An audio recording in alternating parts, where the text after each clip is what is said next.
The new birth certificate is here. Now listen, I'm going to show you some things the mainstream media will not show you. Oh yeah, sure, they could release this birth certificate and 100 birth certificates, but no. What the mainstream media and the president doesn't want you to see is right here. Place of birth, Kenya. Right here. Mother's mailing address, 666 Muslim Street. Yeah. They don't want to show you that. No. Can we please move on from the president's birth certificate? Please, I'm begging you. The world is burning down. And we're talking about Donald Trump getting credit for a birth certificate and what it says on his birth certificate. How about we talk about real issues? In fact, we've been talking about the real issues like the Fed, et cetera, et cetera. How about we talk tonight about some solutions? Tonight, I want to show you something. This book over here, it was given to me by a friend just last weekend. And I actually opened it up and read part of it. It's a very old book from the 1920s. There's only 500 of these in the world. And it's called The Holy Experiment. The Holy Experiment is an amazing, amazing book that it covers the Holy Experiment, which is, can man rule himself?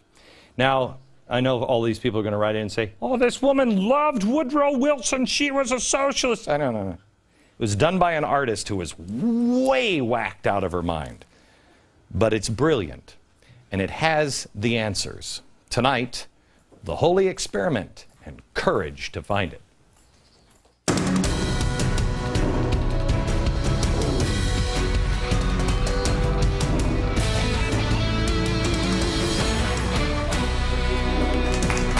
Yes. Tonight we have a live studio audience and a couple of special guests right in the front too, because I want to talk about courage. And these two gentlemen know a little something about courage, personal courage themselves, and also a couple of figures from history, Gandhi and Dietrich Bonhoeffer. By the way, have I said hello? Hello, America.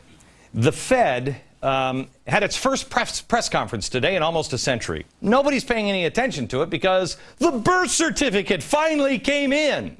The thing that Bernanke has been doing makes no sense. It only makes sense if you are trying to bankrupt America. The Fed's actions are a big reason why the stock market hit its highest level since June 2008. It's painfully clear the stock market shouldn't be doing this. Why is it happening? Why is your gas going up? Why are you paying more for food? Well, because they're printing money. They're printing money and they're inflating it. And they're taking it right out of your bank account. Now, here's something else that doesn't make any sense. No one says anything about it. Worse still, the focus was on the president's birth certificate today and Donald Trump's victory lap that he made. Even though it was like 5 minutes ago that Trump was saying that his investigators had found incredible evidence in Hawaii. What is it?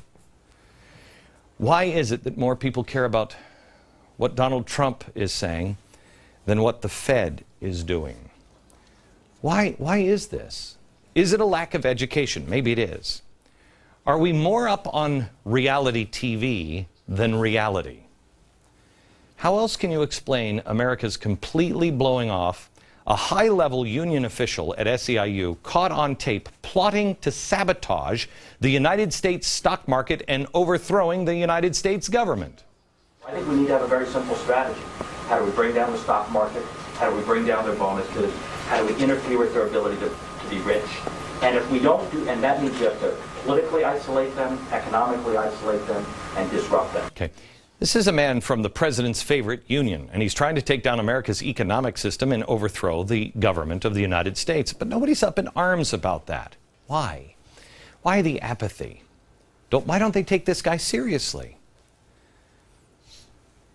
Or is it that people don't have any idea what to do about it? I mean, honestly, when we got that tape, we didn't know who to call. Do I call the Department of Justice? Are they part of the problem?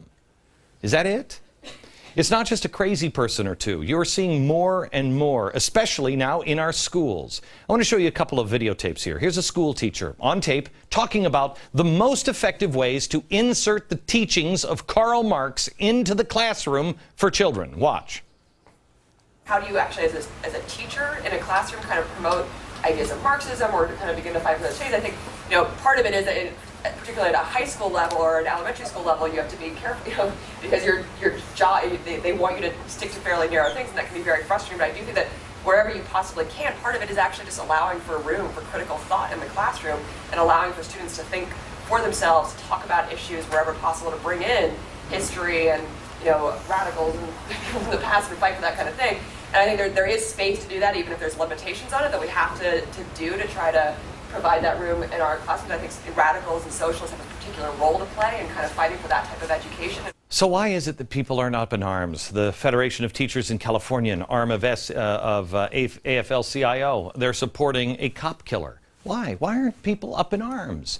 Then you have a member of the Revolutionary Socialist who wants to recruit younger and younger members. Watch this. We have to get even younger people.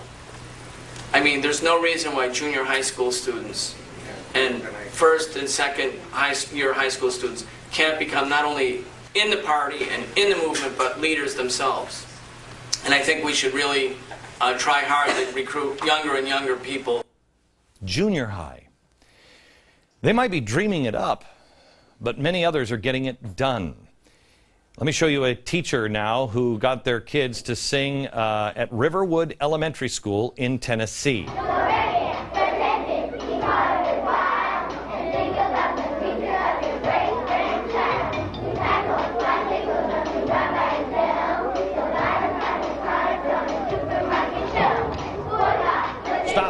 Stop the tape.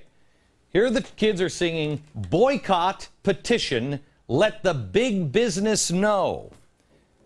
Really? Now, if you had a child in this class, would you be outraged? Would you say something? Would you stand up and say, "What the hell is going on?" I'm sure there were a lot of people that were upset in this school, but one parent, one, had the courage to stand up and say something about it. One. You will meet her tomorrow on this program. She's a fan of the program.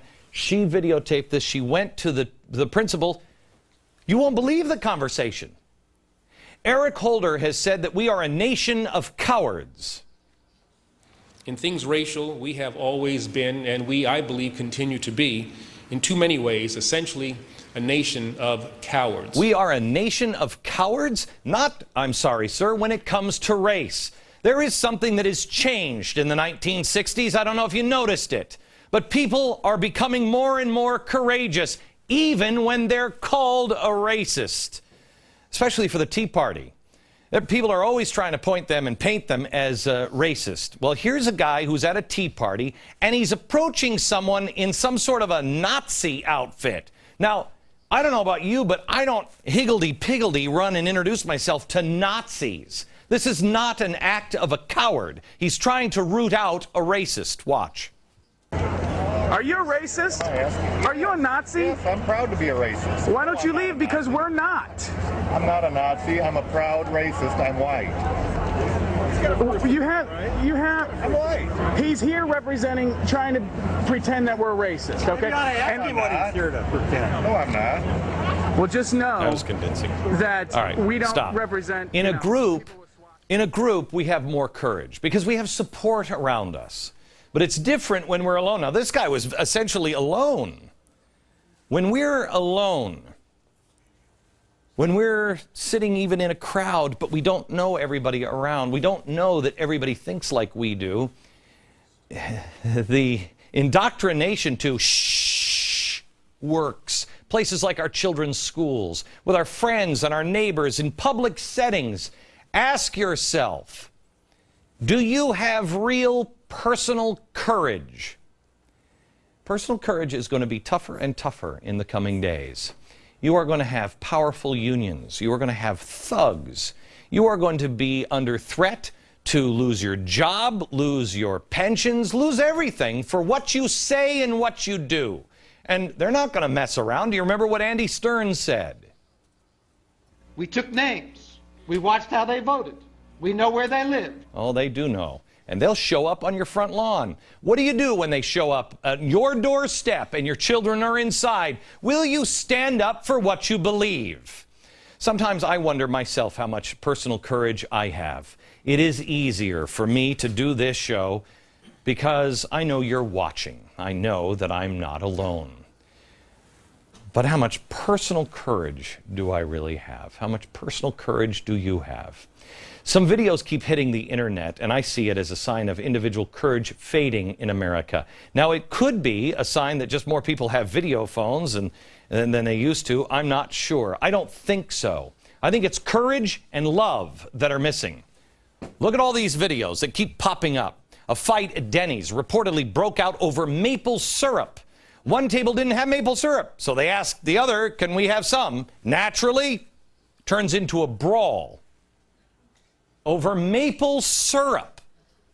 Lack of love, compassion, respect, and courage. Courage, because look at the people. Look at the people standing around. More people are videotaping than helping. That's not help. That's not help. Here's a Burger King riot that broke out. One girl goes nuts. She jumps on the counter and she just starts throwing things. She's about to jump on the counter. There she is. She just starts throwing things. What do the onlookers do? Help her calm down? No. No, they start throwing stuff too. What caused this madness? The order was taking too long. Then there's one more I want to show you. You've probably seen this. This just happened. If you have kids, I just think this is so horrible and tragic. Here is a girl at a McDonald's reportedly looking the wrong way at another person's man. It prompted this. Now, this girl is completely helpless. Now, here's the worker kind of helping, but they keep coming back and kicking and kicking and kicking. The employee makes a half-hearted effort to stop it, but here's where it really gets ugly. She gets hit in the head so many times she begins to have seizures. Now, I'm warning you, my daughter, there she is, my daughter has seizures, and I know how frightening a seizure is. It is tough to watch this, but the worst part of it is there is no one stepping in to help her. I know how my daughter feels when she has a seizure. Will no one step in?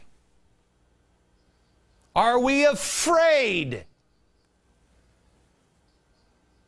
The only thing the person says that is filming it says she's bleeding, yo. He warns the assailants to leave before the cops arrive. We are not going to survive as a nation if we can't change this behavior. Now, if you thought the seizure was bad, one last thing I want to show you. It's more graphic than the last I asked you to have your kids look away.